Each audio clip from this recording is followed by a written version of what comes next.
I can't read what that says. Sure. It says enter your name and email.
Okay, welcome to the Planning Commission of Monday, August 5th, 2024. I'm substituting for the chair, who is probably en route, but I don't know, and the vice chair is coming to us from a remote part of the world. So somebody here has to lead the meeting, and that's me. You told me what to do. Thank you, Acting Chair Benefield. Before we get to roll call, I need to make clear for the record that this Planning Commission meeting is being conducted pursuant to California Government Code Section 54953, and that Planning Commissioner Allen will be participating in this meeting by teleconference, In accordance with the Brown Act, the teleconference location has been identified in the notice and the agenda for this meeting. I will now conduct the roll call, after which I will need to confirm certain matters for the record. Okay.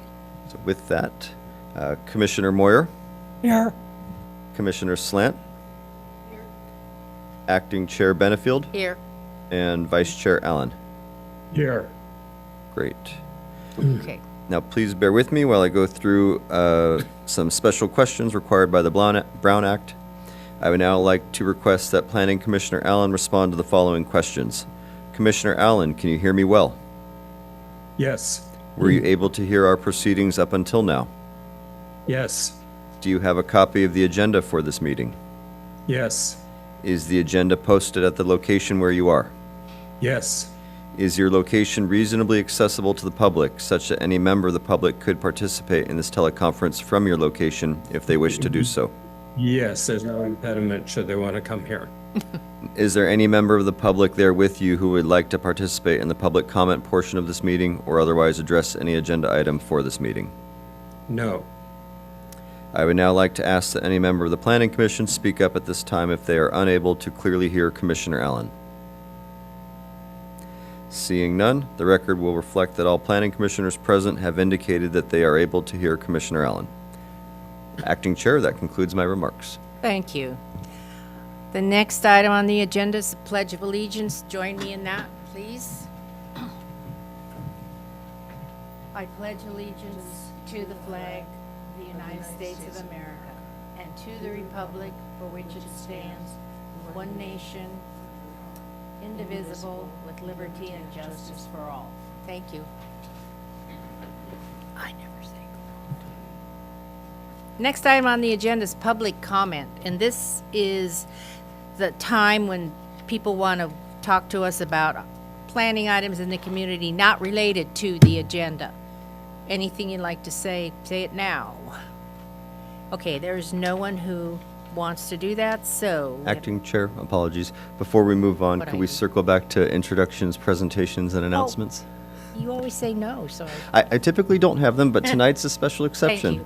you. We have with us tonight our city manager, Michael Ramirez, and he wanted to, he's starting to take the opportunity to make his rounds with all of the city's boards, commissions, and committees and formally introduce himself, and he wanted to take the opportunity tonight to do so with your commission. And so without further ado, I'll hand it off to our city manager.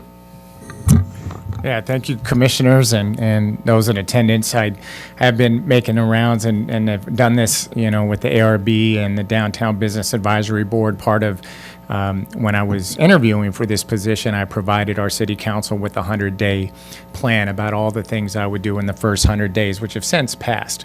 Well, once I was the assistant city manager, I was also serving as the interim Parks and Recreation director. So when I got the city manager position, I became the city manager, the assistant city manager, and the Parks and Recreation director. So I asked the council for a little bit of an extension on getting to my 100-day plan. And I started that not too long ago.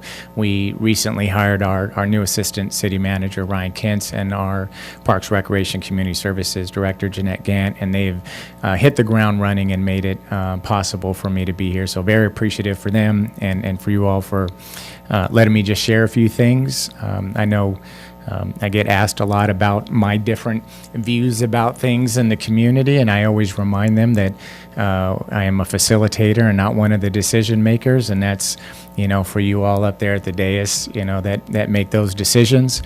And I feel very well suited for this role since as long as I can remember. I played the devil's advocate. I've always taken the other position, tried to put, put shoes on the other feet sort of a thing, which doesn't make you very popular, right? When you're always standing up for whatever decision somebody didn't make. And I just always have felt strongly that by exploring all the different angles and options, that whatever decision you then made after that, you could feel really strongly about. And I did that even when I agreed, even when it was a 2-minute conversation where I could have just agreed with the person. It ended up being an hour until we got back to just where we started. And so, finding this sort of a role as a city manager where my job is to try to make sure that all of this information is presented for the decision makers, and not having necessarily my opinion a part of it, but just in trust in the process and guiding that process is sort of a dream job for me. And so, and again, very grateful that to have people like you that take your time to volunteer and be these decision makers. I was, as part of all the rounds I've been making, I've also asked the various boards, commissions, and committees if they wouldn't mind sharing how long they've been on their board and what interested them in taking part, and then as well as any questions that they might have for me. Thank you, Michael. Would you like to explain yourself? I think I've been on the board since 2008 or 9. I'm not sure. I was encouraged by an architect friend of mine to submit a letter of intent, and because in the cycle before me, nobody except for one person wrote a letter, and that person ended up in the position uncomfortably, and I was encouraged to participate, and so that's why I'm here. And my dad was the first Carpinterian of the year, and a lot of my reason for doing this was to honor him. He was very active in the incorporating the city. They nicknamed him the mayor. He wasn't a political person, so and it got ironed out. He never ran. So, and but I something I do for him mainly. Thanks. Thank you. Catherine? Okay. I've been coming to Carpinteria since 2008. I've been a property owner since 2015 and a permanent resident since 2021. And I wanted to become part of the Planning Commission because I feel that, well, first I should tell you my background is in architecture, and I was for many years a newspaper columnist, and I wrote about building construction of new houses. And I was nationally syndicated. I started with the Washington Post. And I also come from Virginia, Alexandria, Virginia, George Washington's hometown, which is a place where tradition is like in the air. It's everywhere, and it's something that the city really actively protects, the old part of the city, but also the people there feel, it's something that's shared. So I feel in Carpinteria that change is in the air and that we can't stop it, but I think that development here should be done slow and in a very intelligent manner, and that we have much here to love and preserve, and also that that tourism is a huge part of our economy, and people are attracted to us because of our unique character. We're maybe the only small beach town in Southern California, and you come here and you feel, which as I did the first time I came, I walked into a time warp, and it's like 1950s, and that's our golden egg. And so I feel development has to be very slow and careful and not do anything to, kill the golden egg or the goose or whatever you want to call it. So that's where I'm coming from. David, would you like to give us some background? Yes, good evening. I was first appointed to the Planning Commission in 1990, and I've been on since then with 1 2-year exception. My interest began as we, appreciated the town and the community and realized that if you care about a community, you owe it to the community and the people there to participate and add your voice and any skills you have to keep and enhance and improve the community. I have a background, well, I worked in county council's office for the second half of my career, so with a background in my work was in land use planning. So I had some experience in what the Planning Commission does, of course, because I advise the County Planning Commission and board on land use matters. And so it's certainly been my pleasure to work with all the very fine staff we've had at the city for many years. And I think, we often greet visitors to Carpinteria and the various things that my wife and I do, and they'll remark on how much they like the place and the various reasons why they love Carpinteria. And my wife's response and mine now always has been, it's not by accident that Carpinteria is as it is. It's because many people have worked very hard to build the community and try to stick to the goals that the community, through various meetings and its planning documents, have established. So I look forward to continuing to work with all. That's it. Thank you, David. Thank you. Michael, who am I? I got on this board in 2007 or something like that. And it was right after I did a gig at the grand jury, the civil grand jury. And I was appalled by the behavior of that particular group. They were racist, and they were all men, and the whole thing just pissed me off. So I found my voice, and I fought everything. And then I said, well, I can't do this the rest of my life. Let me do something where I could be effective. So I filled out a form for the Planning Commission, and lo and behold, because I have 50 years of planning experience in Los Angeles, I was appointed. Also, I have a degree in urban studies, a degree before planning was invented, and a history degree. I grew up in Ojai, so I figure I'm a native. We're those people. Everybody says the same thing. We camped in Carpinteria and then we moved here. Just, it's great. And we were those people too. I love this city, and I think anything we can do to help you push back the state requirements that are overwhelming us will be appreciated. And I'm still in a dilemma of how we're going to handle things that I have to say no to ethically, but it might cause a legal problem. So I'm giving that to you to solve.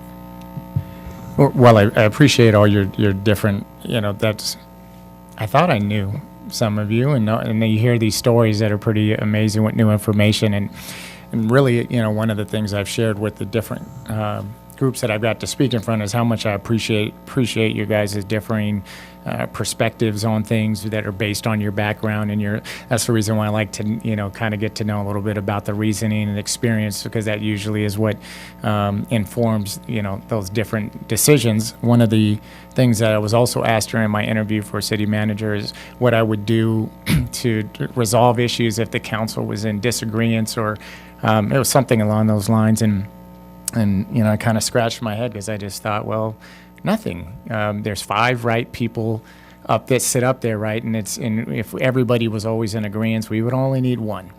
And so I thought about, how valuable it is. I know in Carpinteria we like to have 5-0s, and it's really great when everyone's working together, but we all represent different things. You're all up there for different reasons. And now with the districts, right, our council represents different districts and constituencies. And so you could have 5 people all doing the right thing, and with slightly different perspectives on how to go about doing that because of who they represent. And I know planning, right, may be a little bit of a different thing, but always appreciate those different perspectives. And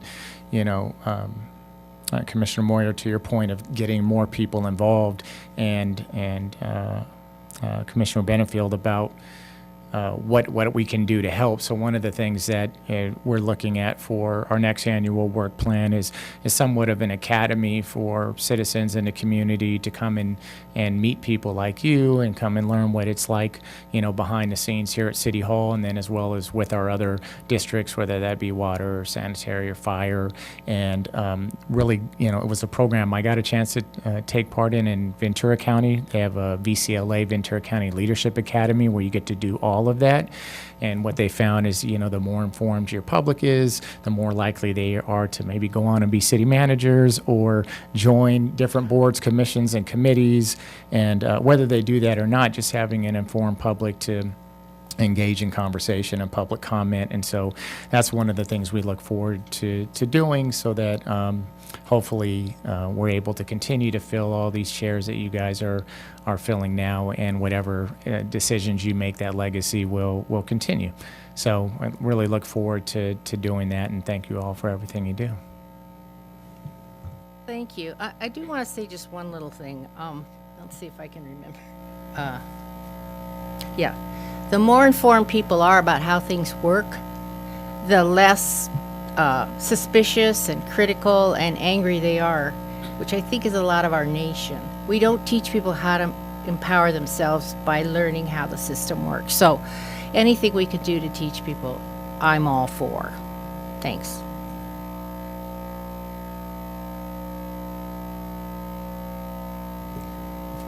Okay, so now we have a new public hearing. I believe I totally forgot how to do this.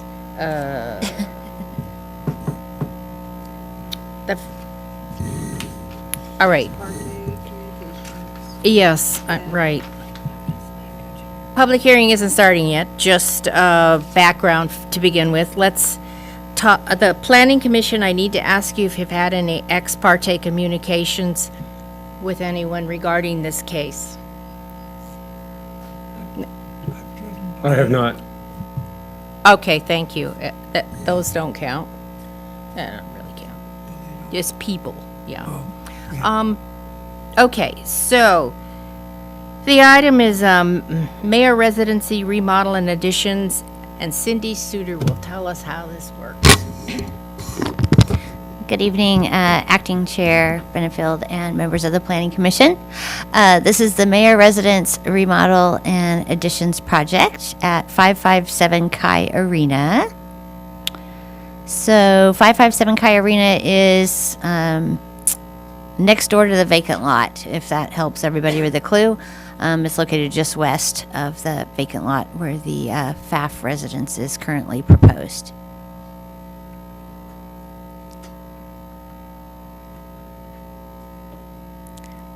Good evening. I'll let you get settled.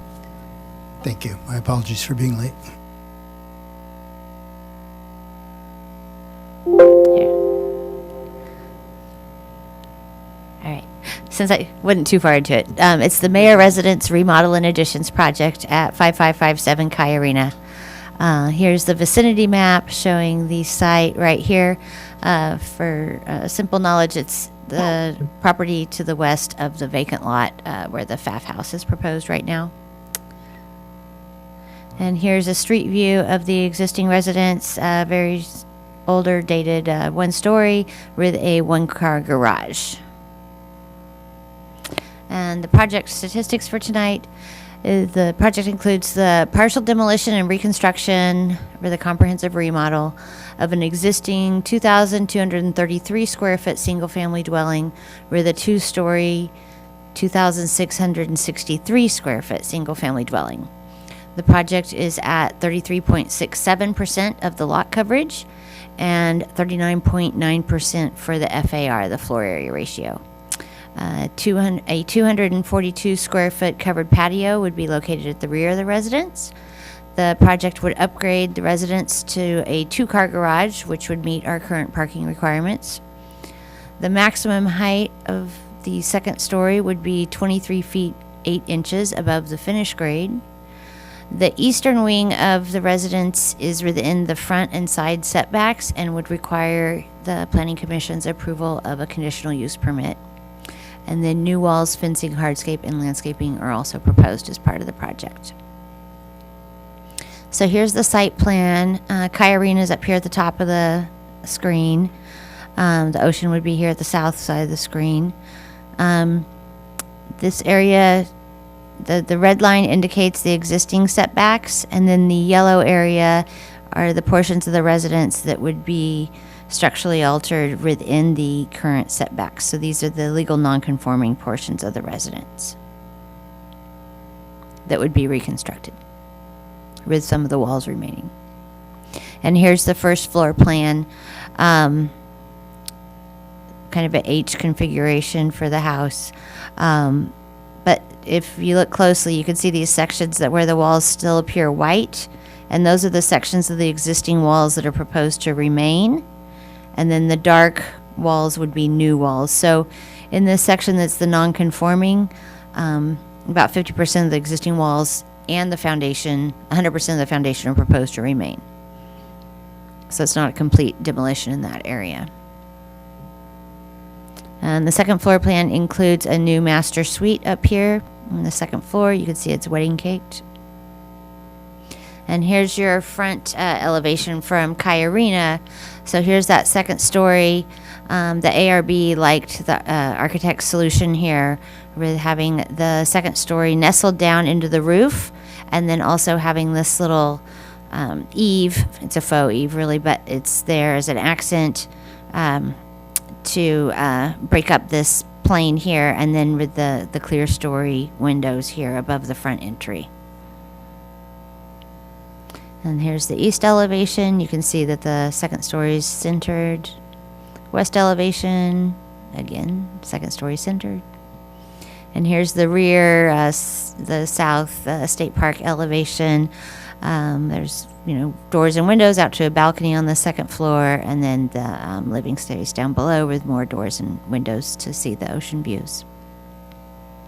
And here's a section that better shows how the second story was nestled down. And this was in response to the ARB's comments, because originally the house was going to be like 25.5 feet tall, and they got it down to 23.8, so almost 2 feet lower than the original design.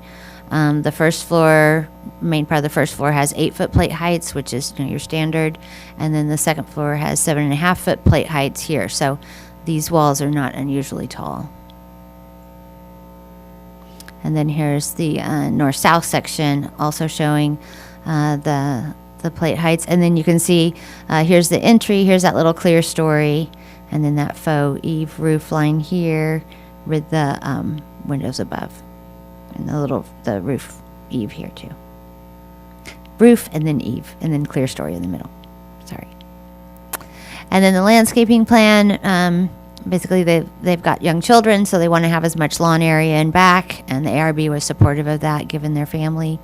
And then around the perimeter, lots of flowering, kind of a mix of natives and non-natives, but low water use plants. And then a couple, a redbud and another tree here, olive here in the front yard. And the colors and materials. Basically, the body would be just the Swiss coffee, so it's kind of a creamish white color, and then the black trim, dark brown metal roof, and then the rafter tails would be the stained wood, and then the deck also stained wood. And then here's the exterior light fixture, which the ARB already reviewed and determined that it was night sky compliant. So here's some renderings looking south from the street. You said the second story, and there's that clear story, and then that eave right there to break up the front. And then here's the looking southeast, just an angle of it. You can see how the roof lines work better this way. And looking southwest. And then from the rear, kind of a bird's eye view. And then again, looking northeast from the rear. That was northeast. This one's mislabeled. It should have said northwest. Sorry. And then here, just straight north from the rear of the house. So you can see it's a lot of glazing on the backside, but that's getting the ocean views. And then the eaves over, keep it from being too much of a privacy issue. And then they erected story poles. Now, mind you, these story poles are 2 feet taller than what the current proposal is because they were asked to lower it in response to the ARB's first comments. And then here's another example of the story poles here. Like, just remember they're taller than the proposal in front of you. And then here's the FAF next door, the proposed new residence. And then further back is the Hawkins residence. So this one is a little bit taller than what either of these two are proposed at now. This one's 21 and a half, I think, 22. And then this one ended up at almost 20, 19 something. So tonight we're here because we need a conditional use permit approved by the Planning Commission to do these reconstruction of the portions that were within the existing legal non-conforming setbacks, which is a reminder from the earlier slide, is just these areas in the red, that little piece in the front that's currently in the front yard setback, and then the little sliver of the house that's presently in the side yard setback. And then the non-conforming yards, there's the special findings you have to make to approve the conditional use permit, that the continuation or upgrading the residential unit or units will not have an adverse effect on the surrounding neighborhood, that the habitable capacity of the unit or units will not be increased beyond that is previously existing, and the shortage of adequate housing within the city justifies the continuation of the nonconforming use and authorization to make improvements necessary to upgrade the living conditions in the unit or units. And staff feels all 3 of these findings can be made. And then key objective policies and guidelines to take into account tonight. I'm not going to read these all verbatim, but objective land use number 3 is to preserve our small beach town character and to encourage revitalization. Objective CD1 is that the size, scale, and form of buildings should be compatible with placement on the property and with nearby properties. Objective community design standard 5.2 is to preserve the existing residential neighborhoods and their unique characteristics. So basically kind of a reiteration of objective CD1 of maintaining the character of the neighborhood.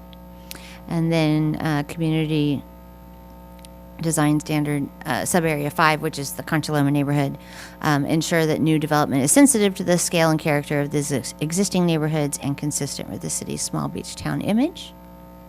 And then there's also some implementation policy, number 54, regarding two-story structures, that the existing one-story scale of buildings in the sub-area should be preserved, and that second floors should be wedding caked is the term the ARB uses, but nestled into the structure of the first floor if they're proposed, and the design of this has the second floor nestled.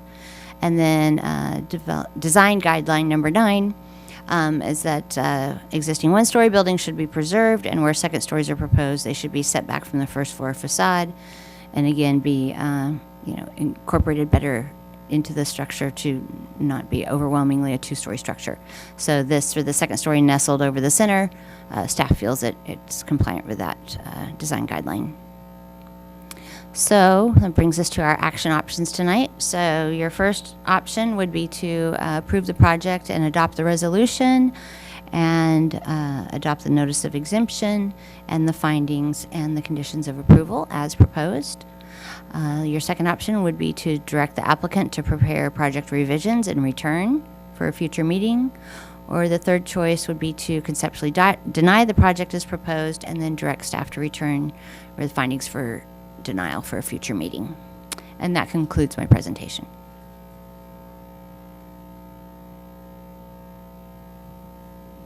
Thank you, Cindy, for the staff report. Very much appreciated.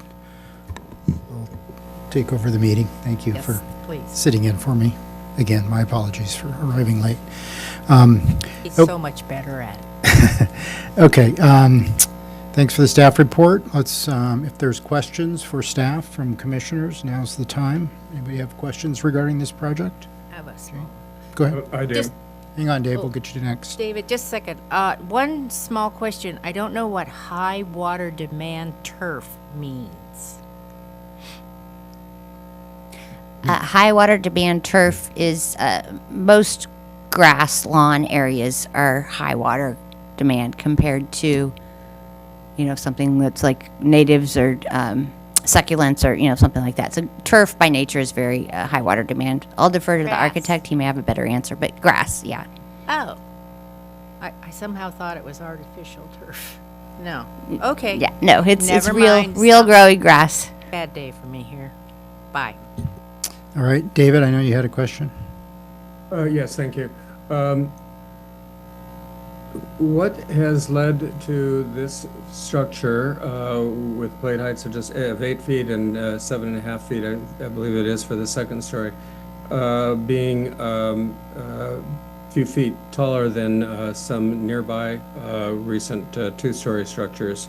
Is it the roof pitch, basically? Or are there other factors that have, led to the design elevating to that degree more? It's a couple things. Actually, the roof pitch was lowered to reduce the height. That was one of the many things the architect did to address the ARB's initial comments. But the house is also on a raised foundation that puts the finished floor about 2 feet above grade, and that's the existing condition. And so that's another reason why it's, even though it doesn't look 2 feet taller, it is really 2 feet taller when you look from the existing grade, finished grade, average finished grade. Thank you. Thanks, David. Other commissioners have questions? Yes. Well, starting with the roof, I'm troubled by setting a precedent here. Roof height creep, maybe you could call it, especially since the other houses in the neighborhood, the newer ones, have stayed below the 22-foot mark. And I'm wondering if there are other things that were considered. It would certainly alter the design of the house, but not impossible if you had a flat roof, as they have about 3 doors down in the Frank Lloyd Wright look-alike house on Calais Arena. Making the slope even lower. I don't know, is that a 312 pitch? That's about as the minimum you could have. So I wonder about that. I also wonder about the color of the roof in terms of energy, and that lighter colors reflect the sun and make a great deal of difference in heat buildup in the hot season. And I was surprised to find a chimney, because I thought, is this a wood-burning fireplace here? I thought the state was outlawing those. Or is that coming down the pike, but not yet? Is that all your questions? Yes. Okay. Some of these I can also have the applicant answer at their time. So the roof height is, this house is about 1.5 feet taller than the one next door is proposed to be. The second story portion of this one was nestled over the central portion of the house, which is why the ARB felt that it was acceptable to be a little taller, because it's just really the roof peak that's higher. That's the ARB's thoughts on that. The roof pitch, you're right, 3 and 12 is what it is. It was 4 and 12, and it got lowered to 3 and 12. And then the roof color, yes, dark things do get warmer. I'll defer to the architect on why they chose that color.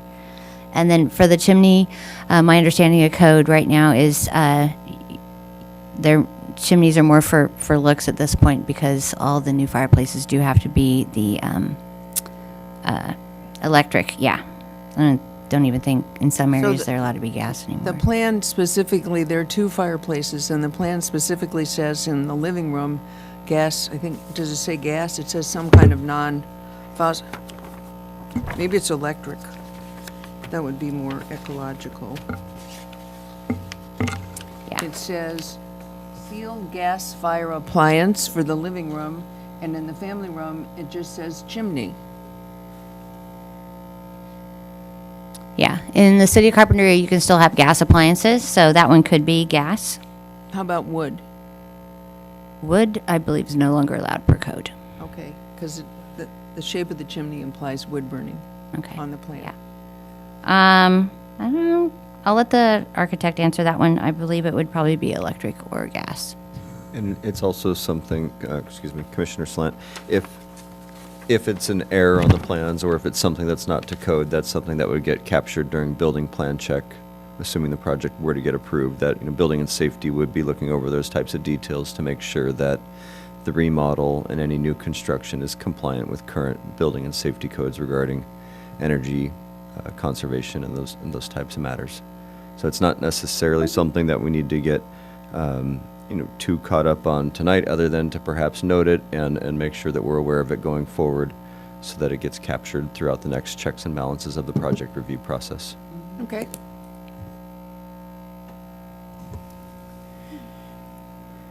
Did you have additional questions? We'll have the applicant and Sure, no, that's representative fine. answer those during the public comment period. Right, so those are my questions.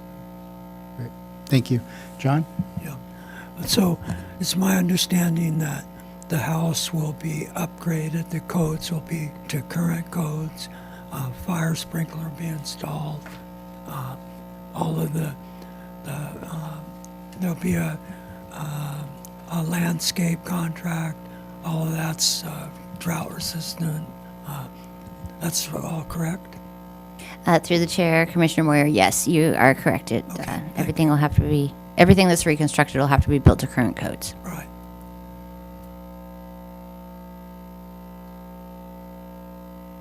Okay, thanks for answering our questions. If there's no more questions for staff, I'll open the public comment period. Ask if the applicant or a representative would like to address the commission.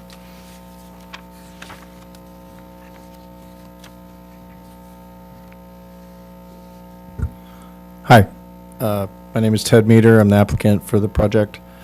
Thank you for your attention tonight to the project. Thank you, Cindy, for the accurate description of what's going on.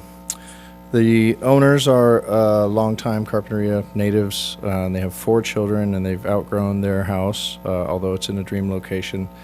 The intent of this project was to do a partial demo and rebuild, and that answers some of the questions about the height. Is we are continuing to maintain the existing floor level so that we don't have to demo about a third to half of the house. And like Cindy said, that puts our finished floor up above grade about 2 feet. So when height is measured to these buildings, it's measured from grade, not from finished floor. So our floor to floor from the first floor to the top of the roof is a reasonable 21'6" or something like that. So it's not that we have extended the house's height in any way. It's just that we're working with a floor level that's already slightly elevated. And to ask the applicants to demolish the entire house to achieve a lower overall height, I don't think is feasible, given that this is happening on a budget. Also, to address the issues of height, the height limit in this area is 25 feet. So obviously for our first round, we came in right at 25 feet, and we found a way to pull out 1'4" of the floor to floor height by going with a 7'6" second floor plate. So we're using normal height doors, and we can barely fit them in under the headers. There's really not anything we could do to this house to make it lower except to not have a second story. And because of the planning rules concerning H-shaped houses with courtyards and lot area coverage and floor area coverage, it was just impossible to find a one-story solution that would house 6 people, this big family. As far as roof colors, we have yet to achieve final approval from the BAR, so we could take those comments into consideration. When you're looking at standing seam metal roof, they appear much lighter than the sample, and so we tended to pick a darker color at this stage. A dark brown is really going to appear silvery light brown once the full sun is on it. But we will be presenting a final color board to the ARB for final approval, and we could study lightening up the color of that. And then to address the conditional use permit, which is what brought us here tonight, we're changing all the doors and windows on the east side of the house, or all the windows. There are no doors, and that the sliver happens to creep into what is now a 10% setback running down each side of what's a pie-shaped lot or a wedge-shaped lot. So the the actual setback creeps from 9 feet to 7'6", and doesn't reflect the time of the house was built, when it was a constant 5 feet from one side. And again, to preserve the entire wall line and just change a few windows here, we're asking for the CUP so that we can continue to maintain non-conforming use of that setback. Same with the front. A lot of these houses are 20 feet from the front property line. The current setback is 25. This house was built to 20 feet. So 5 feet of it is in the setback. The entirety of this non-conforming area, we're not raising the eave heights, and we're not extending the eave distance into the setback. So the case is that we're not exacerbating any of the conditions of the non-conforming use.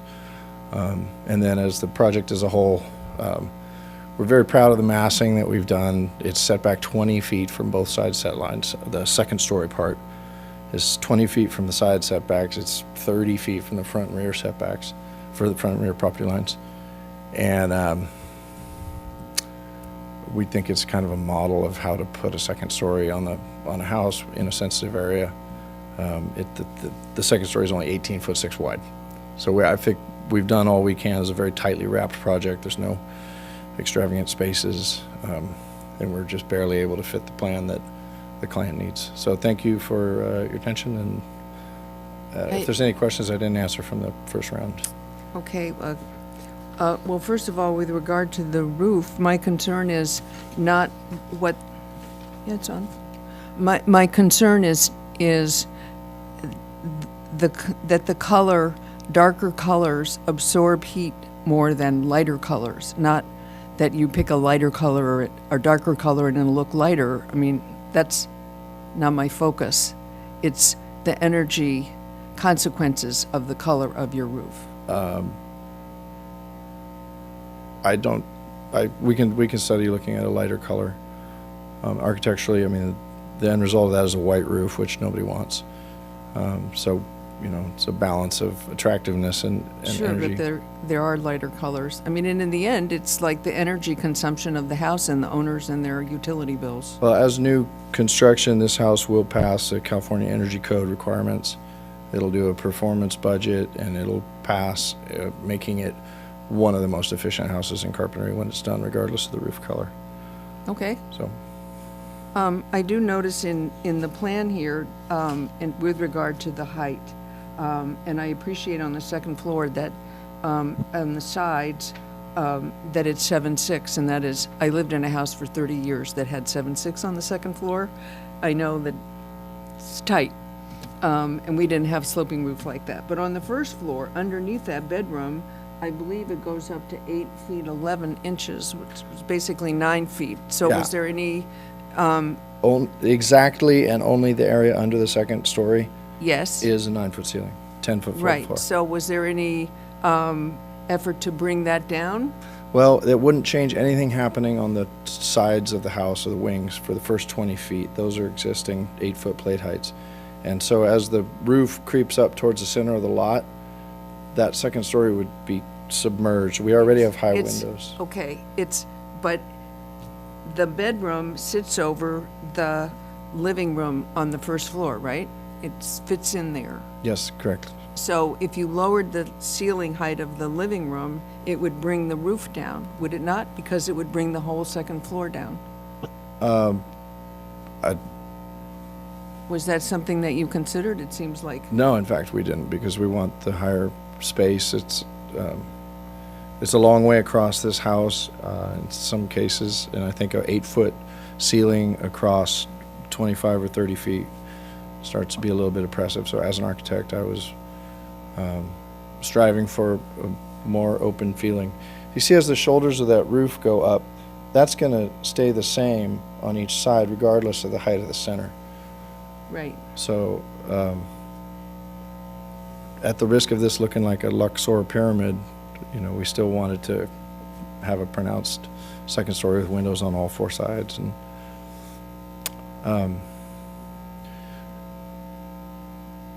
there's, in my opinion, there's nothing wrong with a 9-foot ceiling. And I'm not going to try to offer Okay, that. I'm not arguing with the 9 feet over 8 feet. What I'm focusing on, which it seems like what people in the neighborhood, and it's discussed very frequently in our town with new projects, is the overall height. And this one, and the character of the neighborhood, and that this one is going to be higher than the new houses next to it and in the surrounding houses. And in reading the comments of the neighbors, I gather this was somewhat of an issue. I think all I can say is we made a lot of steps to bring down the height of the overall building and to mass it correctly so that it was a good neighbor. That's basically, we looked at several things in order to bring the height down, and moving the living room ceiling down was not one of them.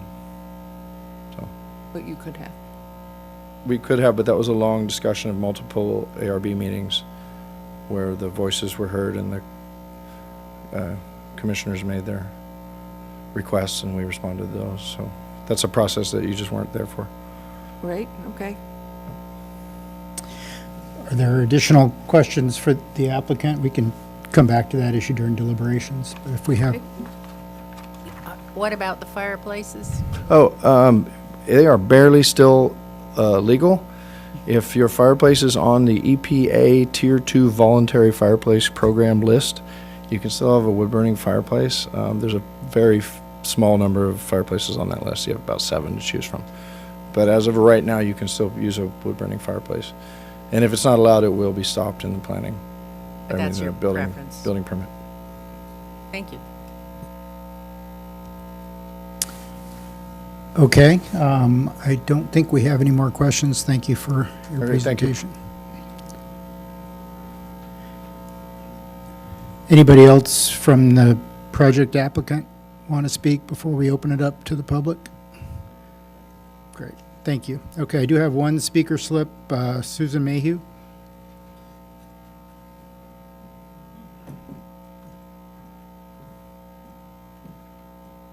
Welcome. Hello, and thank you for letting me speak. Can you make sure that mic is on and maybe lower it down a little bit so we can hear Yeah, you? I always have this trouble being as short as I am. Okay, I'm Susan Mayhew. I have a comment about this house because I live on this street. I walk by it every single day. I've been really anticipating what the plans were for this house. And so I would like to make comments about the plan. First of all, consistent with previous comments you have heard, we don't want a second story in this neighborhood. Consistent with what is always said in this town and in this neighborhood, that size, scale, and form of buildings are what help keep it a small beach town. I look at this house, it's not consistent with a small beach town. I moved down from Seattle, and this house is roughly the same house we had when we downsized to this neighborhood, knowing we were going to Carpinteria, California, and we were going to have to really confine all of our belongings to a small area. We wanted to fit into our neighborhood. And I see new neighbors not caring about that. The house two doors down from this is almost a mirror image, except it doesn't have this steeple type effect, which personally I don't care for it myself, but it's not my house. But it does have right side garage with garage door just like that. And it lends the subliminal feeling of farmhouses. And those, we all see examples of those. They're all over the place. So I think it's too big for the neighborhood. Whether I like it or not doesn't matter, but whether or not it fits in with my neighborhood, I think should matter. So thank you for your time. Thank you. Anybody else from the public like to speak on the project? Please come on up.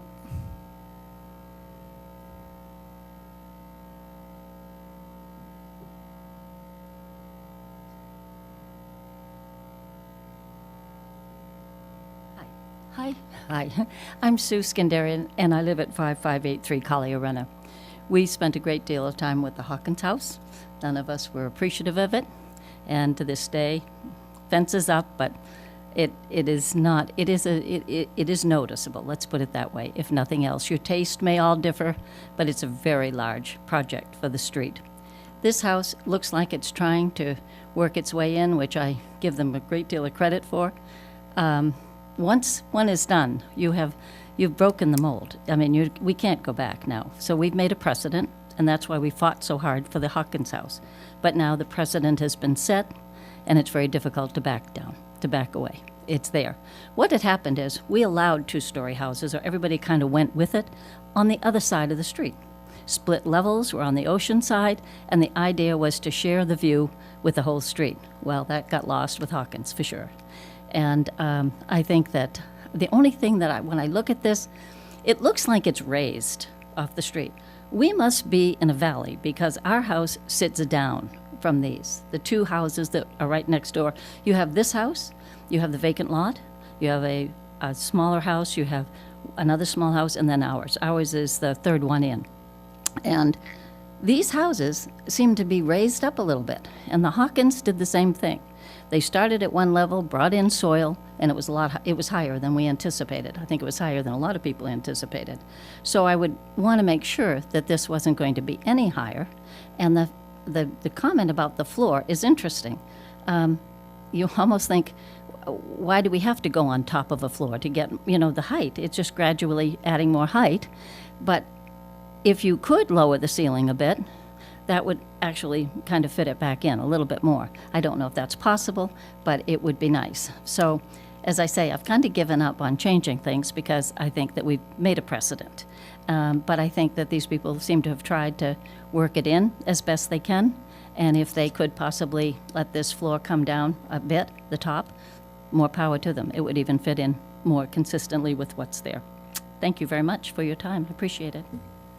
Thank you for your comments. Public comment period is still open. Anybody else like to speak? Anybody on Zoom? No public comment on Zoom. Okay. Chair, we do have one letter that we wanted to read into the record. Yeah. We circulated it via email to your commission, but it sounds like maybe some of the commissioners didn't have a chance to see it before the hearing. Can you read That's fine. Please proceed. Yes, this is a public comment letter that came in via email this afternoon, or actually Saturday. That the plans, it says, the plans for this project show the height to be taller than most existing homes in the neighborhood. Lori Stout. Thank you. Appreciate those concise comments. Okay, with that, Where's the architect? Where's the plan? sure. Looks like we have another question. Do you mind coming back up? I'm sorry, didn't think of it at the time, but how much have you put into looking at a flat roof on the extension on the roof? 0. Okay. How 0 much minutes of time would thinking you- of that. How much height would you save? If you did that, like the other house, Hawkins house? Well, a 7'6" plate height on the second floor would be very uncomfortable, so we'd want that plate height to go back to 8 feet. But you But could bring it I- up, but then you had a flat roof, so you Yeah. could bring the overall height down. The upper roof only climbs 3 feet from peak to ridge there. That's 3 feet from the eaves to the peak of the roof is only 3 feet because the second story is only 18'6" wide. So if we put a flat roof on that 1 foot thick, we could theoretically save 2.5 feet. But I think that architecturally that would be a much more severe look, not residential and not Choloma. Well, there's already We one don't 2 know. doors down. We haven't seen? Yeah, I don't like that one. Oh, you don't like it? Okay. That's right. Okay, thank you. And I don't believe my clients were ever interested in a modern look of a flat roof. Oh, well, okay, thank you. Okay, thanks. Thank you for coming back up. Appreciate it. Okay, I'll close the public hearing, bring this item back to, I have another question. I'm sorry, I have a question. for the applicant? Yes, for the architect. All right, one more time. Mr. Chairman, I'm sorry. Yes. So, there's been much talk about the floor plate and that you don't want to have to change of the old existing house, and you don't want to have to change it. But my reading of this plan, it appears that what is going to be the living room is actually new. Yes, right now that's a courtyard in the middle of an Right. H-shaped So the house. floor plate of that level would not be, that's all new, right? Yes, matching in this drawing, the right side of the house. That east wing is not rebuilt. See how But the, you talk about this being a big open space, you could bring that, you could have the floor level of that area step down, and then you could bring the top also down. if one wanted to step inside your main living area. I mean, it's a common, in a big open space, it's not that unusual. in it. Actually, the client has a parent who's ambulatory disabled. So we have designed the front entry in the garage to have no steps in this project. Okay. Okay. I mean, it strikes me that that there would be, I mean, to bring it down a foot, how many steps is that? You could have, maybe it's just too complicated. You could have a ramp in there, but I guess it's too complicated. But I feel, in looking at this, that every avenue with regard to the roof height was not explored. That's not true at all. We went through, Well, I just brought up some that you right, thought about. but we went through the entire architectural review board I know, process where this you was, did. I'm just saying, every and- avenue was not explored. and not by the ARB either, because they didn't ask us to study things like that. We did respond, and we pulled out 1.5 feet of overall height from the building, and the building is only 23.6 feet high from grade, and I don't think that's really that tall. It's taller than No.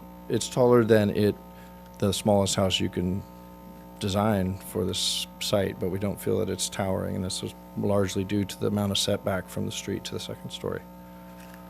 So, no, we weren't asked to study anything like steps down in the living area, and that's why we didn't. Okay. Okay. Thank you very Thank much you. for answering our questions. I'm going to close the public comment period and bring it back to the commission. Before we proceed with deliberations, we're going to take a very short recess, maybe about 2 minutes. Just hold tight. Did you get stuff on?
Thank you. I'd like to call the meeting back to order, back from our very brief recess.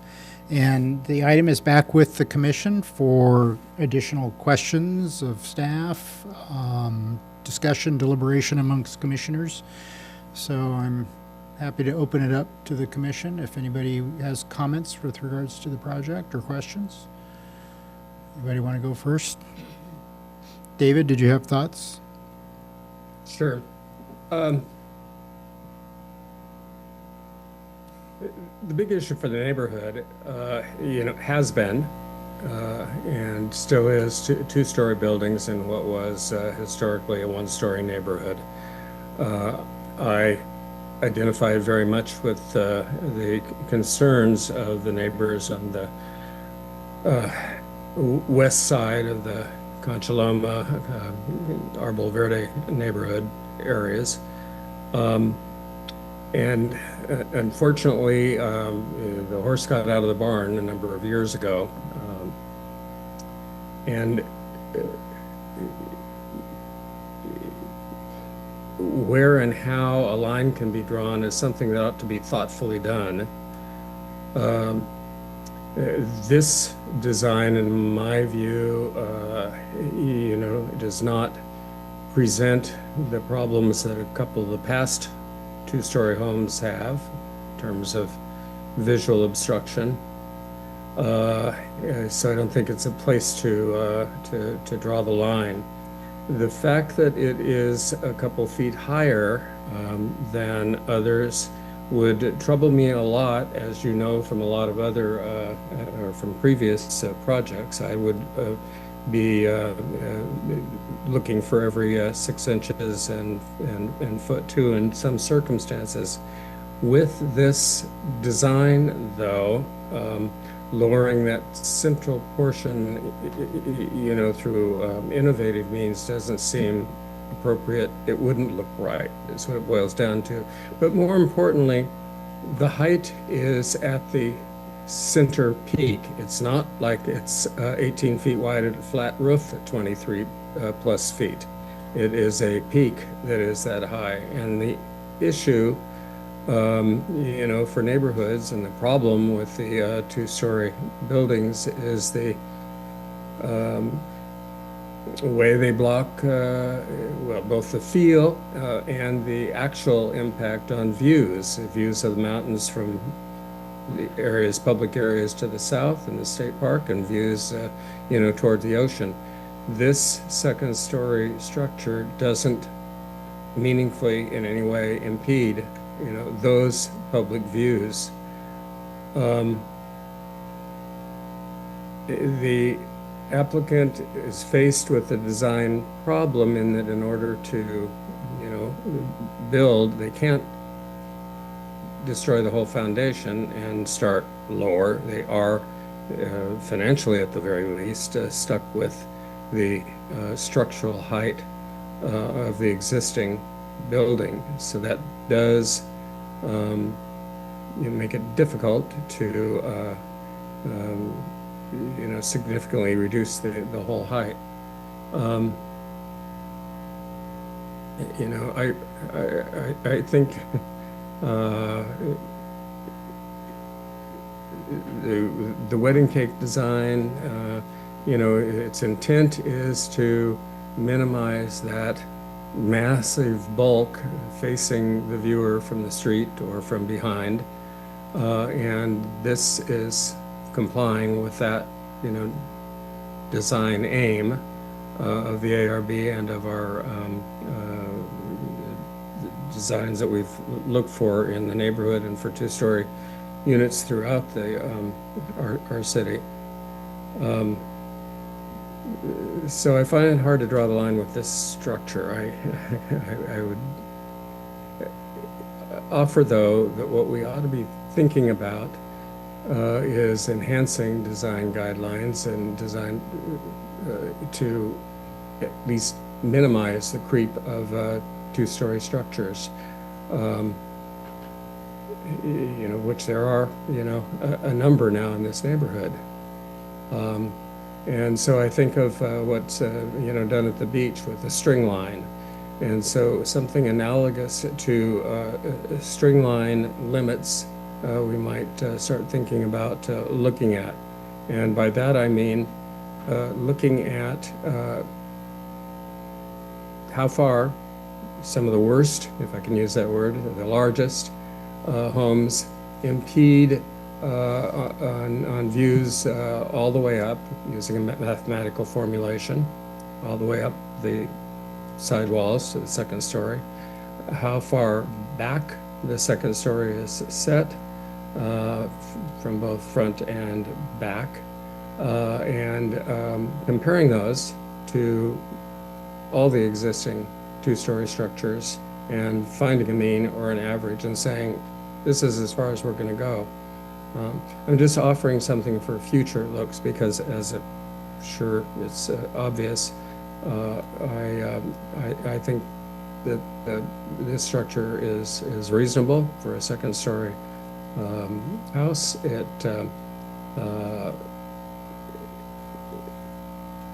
minimizes the effect of the second story by setting the 400 and some square foot room back on all sides, and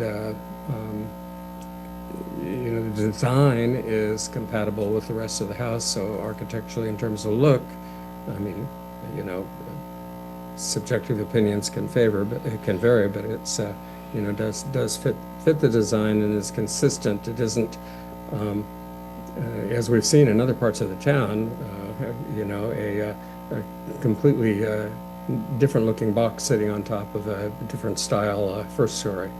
So I will vote for it, you know, with sadness, because I wish that the neighbors had succeeded. The neighborhood has succeeded early on in stopping the construction of second-story units, because I really like the feel of the neighborhood I'm in, which is all story. So I understand that, and I know the disadvantages of seeing a move toward second story throughout. So those are my thoughts. I do think the architects, I'll just add that I do think the architects' comments about what, you know, is livable are, you know, have some weight. I wouldn't want to see a desire to gain a foot generate a need for ramps or stairs in the interior. I guess that's it for now. I'm sure I forgot a couple things. We can always come back. Thank you, David. Jane? Okay, pretty much I agree with David. I don't think this blocks the ocean view. It is not what the community is used to, but the hindrance on this property is there's already a house there, and the grade has already been set, and we know that you are higher than most lots there. I think it's fine. And I also think the conditional use permit should be approved because it meets the findings, and that's about it for now. Yeah. Thank you. John? I can support this project. If it had a flat roof, and we were looking at it right now, this room would be full of people to complain about that flat roof. Because that's what happened on 8th Street. That house filled this whole room up just because it was a flat roof. So I don't know whether you want to go there. I don't think aesthetically it works. It would have to be totally rebuilt.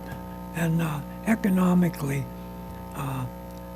what we're looking at is revitalizing a valuable home in this area for these people to live in. The house is in need of an upgrade. It's run its course, but to start over would be a financial burden that the client probably can't handle. And when the house is being totally upgraded, that means water, all of the water features in the house will be low flow. Toilet will be low flow. Irrigation, all the planting is drought resistant. It's all of the appliances have to be energy efficient, probably electric now, and so those are big changes, and it really helps. It's necessary to upgrade our housing stock. Very important. So I think this project does that, and I can support it. I think that the roof is really not obtrusive. It doesn't block out a whole lot of the view. And I've drove by a few times. The setbacks it's common to have small setbacks in that area. So that's not an issue either.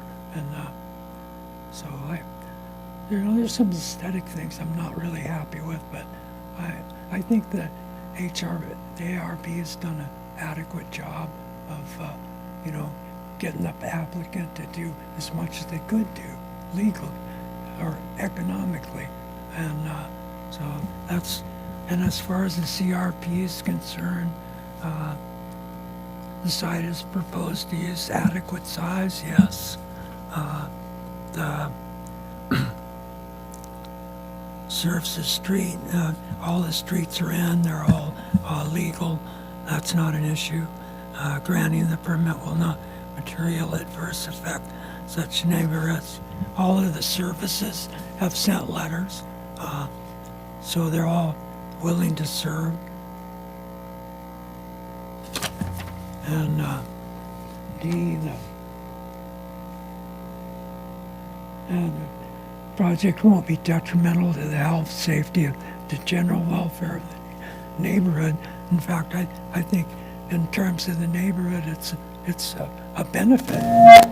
It's a benefit aesthetically and just for the overall health of the whole neighborhood. And then it's it's by the staff report, it's consistent with the coastal plan, general plan, and applicable specific plan. And will not cause, there's no habitat here, so that's not an issue. And there's no easements, so I can make the findings. That's something that we're learning about, making defensive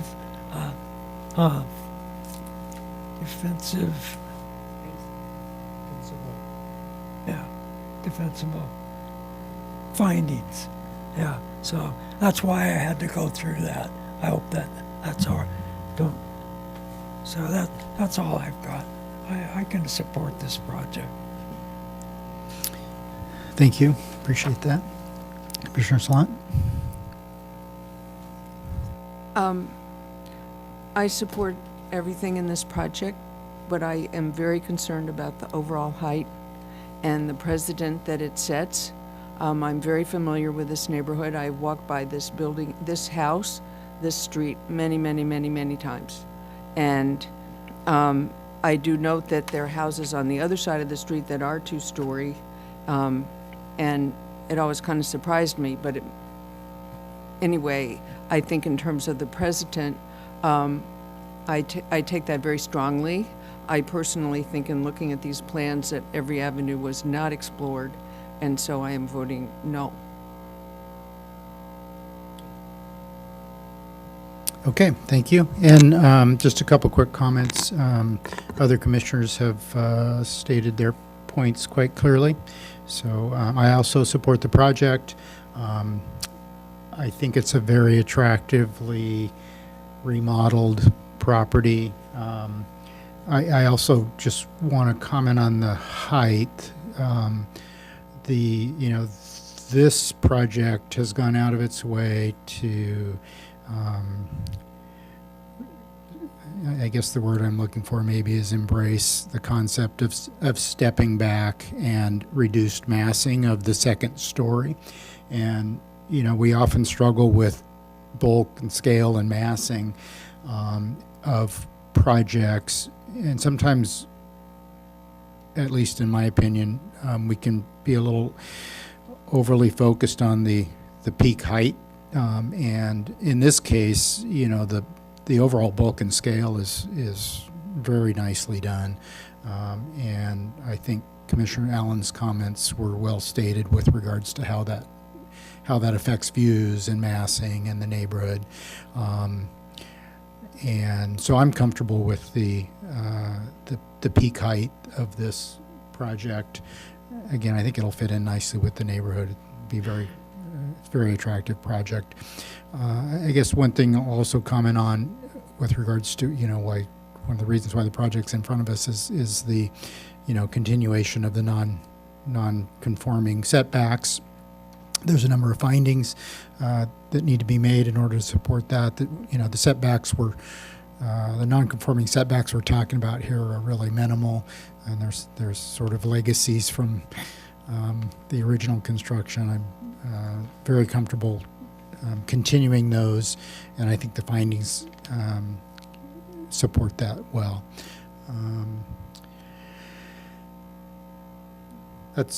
That's enough. Again, I think I like the project. I support it. I'll entertain I think you have a consensus of the commission. So I'll entertain a motion for approval of this project. I'll make a motion. Adopt the attached resolution number PC 24005, thereby approving project 22-22183 CUP/CDP/ARB to allow the partial demolition of an existing legal non-conforming 2,233 square foot one-story single-family resident construction of a new 3,041 square foot two-story single-family residence at 5557 Cali Arena to the accept category exemption pursuant to 15301 and 15302 and 15332 of the California Environmental Quality Act. Second. Okay, we have a motion and a second on the floor. I'll ask for a voice vote, or excuse me, a roll call vote, please. Of course. Commissioner Moyer, Yes. Commissioner Benefield, Yes. Commissioner Slant, No. Vice Chair Allen, Yes. and Chair LaFevers. Yes. Motion carries 4-1. Very good, thank you. Motion passes for approval. Project's approved. Good luck.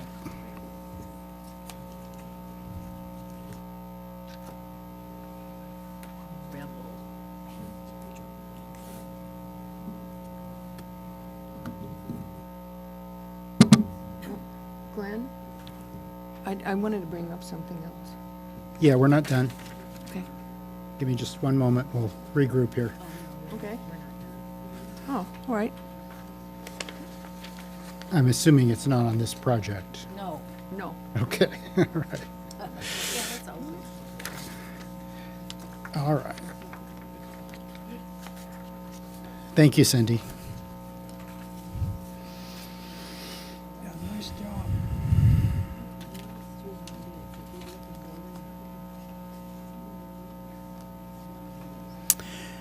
Okay, I think we're ready to proceed with our agenda.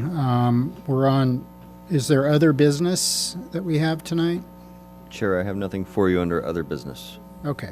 So I'm going to move to matters presented by commissioners. And Commissioner Salant, did you have a comment? Okay, yes. Shall we wait for those people?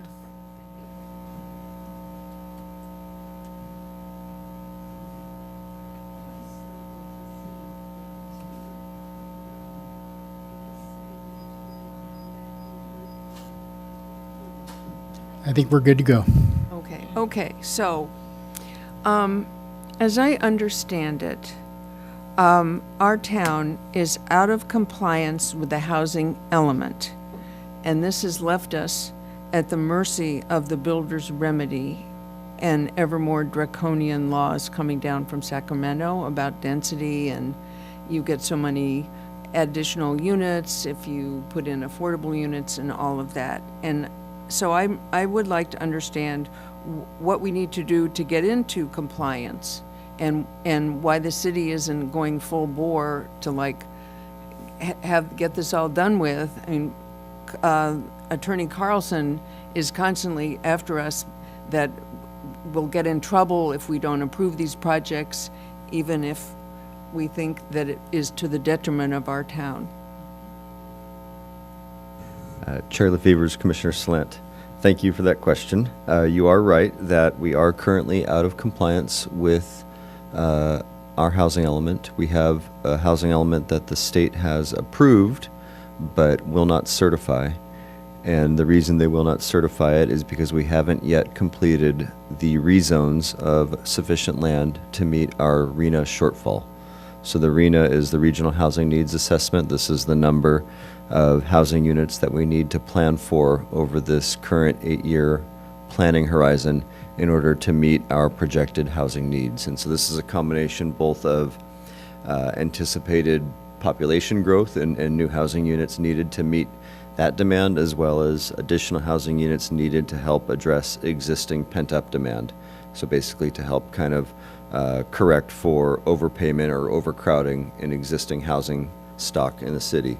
So our RENA shortfall is 901 units. Yes, I'm aware of that. We calculated out that between existing capacity, meaning land that's out there that's available currently for residential projects, either as part of new construction or redevelopment, and accounting for pending projects that are already working their way through the process, we end up at about, I'm going off the top of my head here, but somewhere around, we have existing capacity for about 650, 700 units, and so we're about 250 units short currently. And so we need to rezone enough land to accommodate at minimum that shortfall of approximately 250 units. Okay, let me see if I've got this straight. So within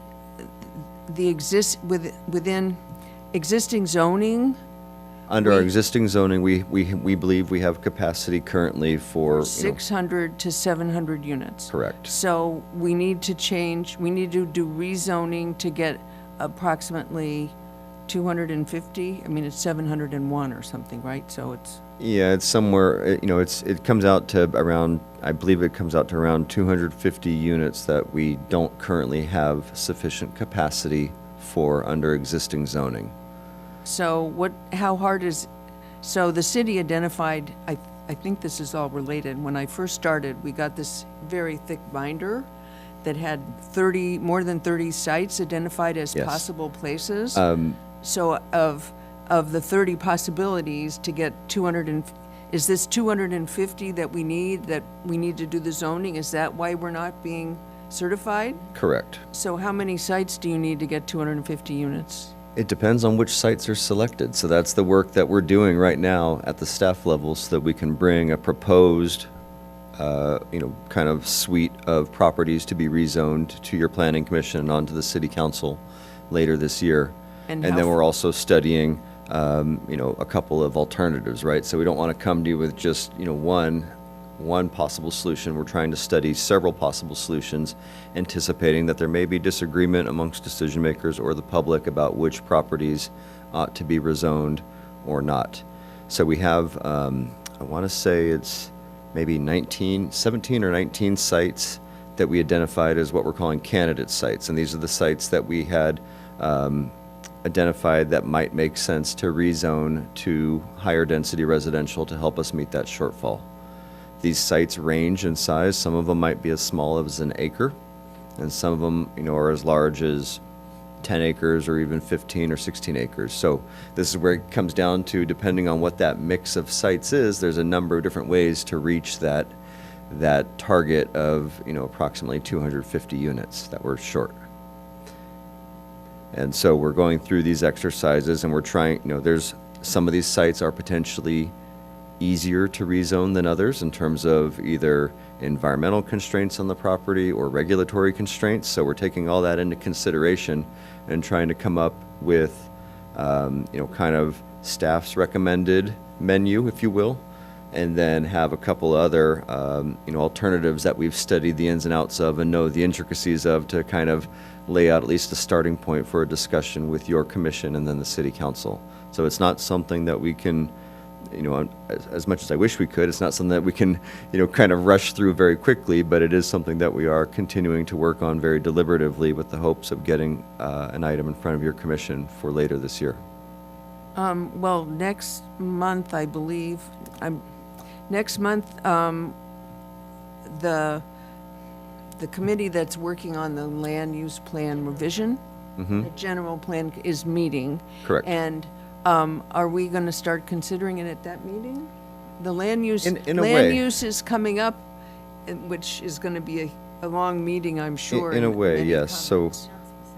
So what we're looking at doing here for this rezone exercise is, and we've presented this idea to the council and received their buy-in on this approach, is we're looking at, if you will, sort of bifurcating the rezone effort into kind of two different processes.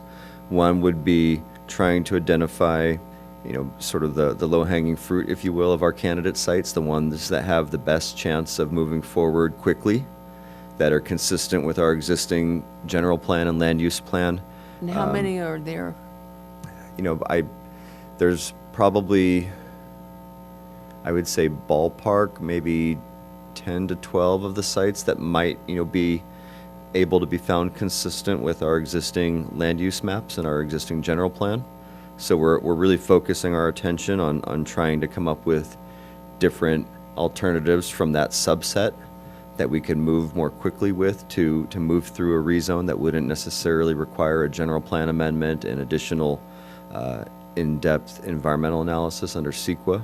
So it's sort of a streamlined approach, if you will, to meet kind of our absolute bare minimum and get this RENA shortfall cleared so we can get the housing element certified. So that would be step one. And Nick, of these 10 to 12 low-hanging fruit, how many units would you get out of that?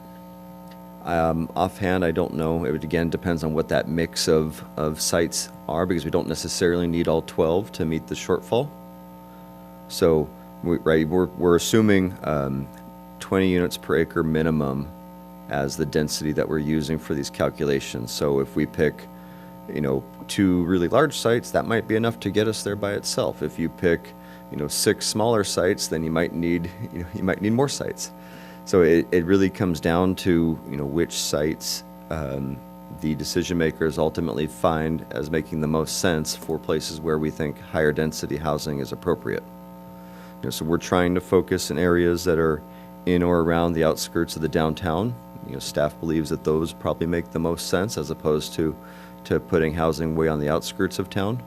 But I don't know that we have enough in and around the downtown to get us there by itself. So we may end up having to still look at, one or more properties out on the outskirts of town in the industrial research park area, where we start to have to, look at transitioning some of those, either vacant or, kind of under operating office or warehouse spaces into sites to accommodate future residential development. But we need to kind of study through all the pros and cons of this and make sure that we've got sort of that, consistency analysis with our general plan, buttoned up to have a shot at this streamlined approach working for this first phase. And then the second phase of rezones would be something that we intend to fold into the larger general plan update, which is the meeting that you were referring to. And so that might be, the other sites that might make sense to look at for residential, but that maybe have various resource constraints on them, whether it's environmentally sensitive habitat, or it's adjacency to a creek, or it's some other kind of resource constraint. We've got a couple of sites that are currently zoned for agriculture that in the past the city had looked at converting to residential, and at the time it didn't make sense, and the Coastal Commission denied it. But this might be an opportunity where the decision makers want to look at that again. So it's those types of sites that are going to require more work and more analysis and a more in-depth policy consistency review that we're putting on to the, kind of slower, more onerous second phase of the rezone exercise as part of the general plan update. So, a lot of thoughts going into this. It's very complicated, and it's time consuming even for this, kind of first streamlined iteration of the rezones. Well, this update is appreciated, and I think that many people in Carpinteria would appreciate if we could have more frequent updates. Because I'm very impressed, and kind of outside, it kind of looks like nothing's happening. Yeah, so we have been providing periodic updates to the city council as part of the city manager's report.